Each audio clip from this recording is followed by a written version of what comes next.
Welcome back for another video.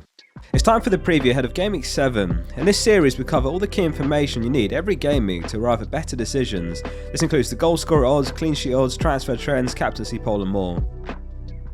Before we get stuck in, a big thank you to Fantasy Football Scout who have sponsored the channel for this season. I've already been a member of theirs for the last 5 years.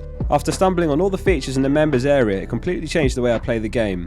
The custom tables are my favourite section. You can build your own tables measuring literally anything you want. I've made all the tables I use in my videos public. If you search fplfocal you'll find them all. Click the link in the description to give them a try. Starting off with the Gameweek 7 goal scorer odds, and Haaland's top once again for 53% chance of scoring any time versus Spurs. He's yet to blank this season and he faces Spurs off the back of a brace in the Champions League versus Sevilla where he played around 70 minutes. It's difficult to overlook the most informed player in the world, let alone the Premier League.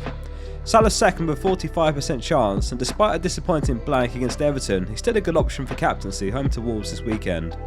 Haaland will undoubtedly be the most popular captain once again, therefore the potential rank game is absolutely massive if Salah does go on to outscore Haaland and if he's your captain, but it comes with a heavy risk.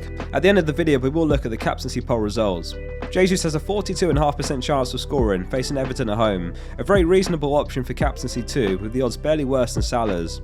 Tony, Mitrovic and Diaz are all tied with a 34% chance of scoring any time, and the Brentford forward travels to the coast to face Southampton off the back of a Gameweek 6 hat-trick.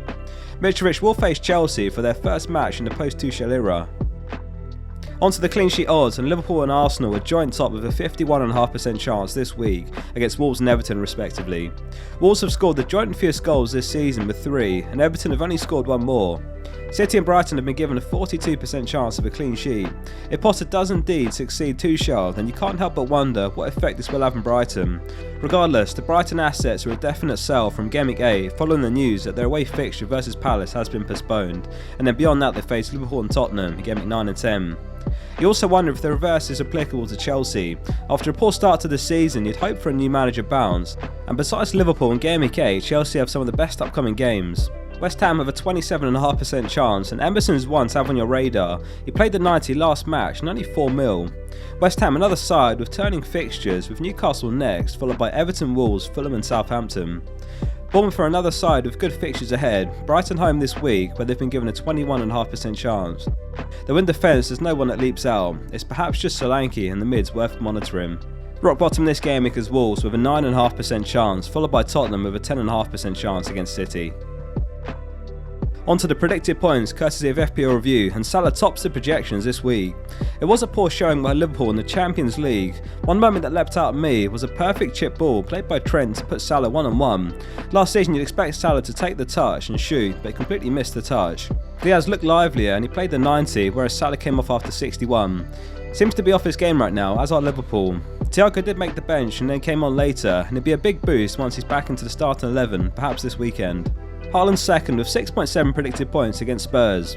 Tottenham are a really organised defence and City may struggle to break them down, but Haaland looks in unstoppable form so far this season. Saka's third with 5.8 points, an easy hold this game week for the Everton match, who have conceded the joint most chances down their left flank, which is Saka's side.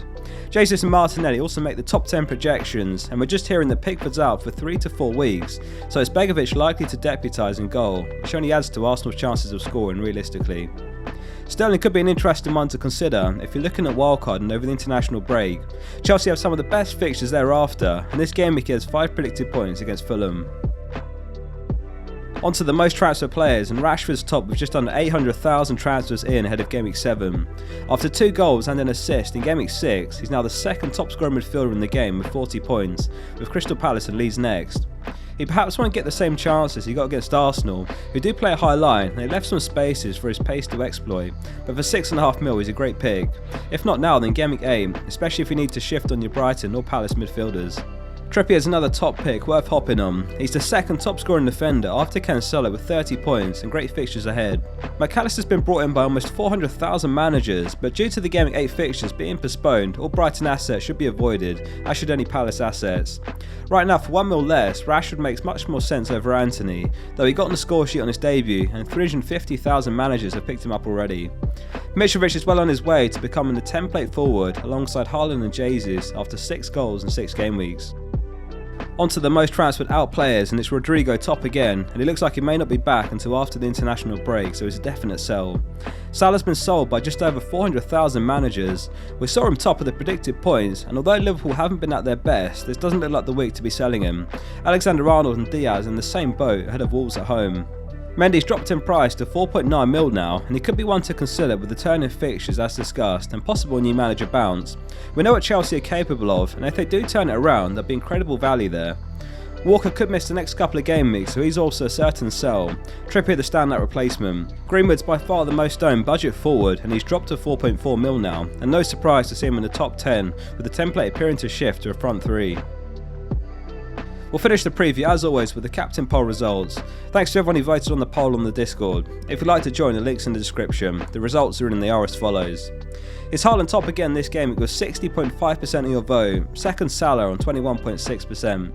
It's a two-horse race this game week, but Haaland unsurprisingly dominating. Jesus is third with 6.5%, followed by Kane, Trent and De Bruyne. That wraps up this episode of the preview. Thanks for watching. I read every comment, so drop one below. Keen to hear your thoughts. Tomorrow's video will be the expert, so see you soon for the next one.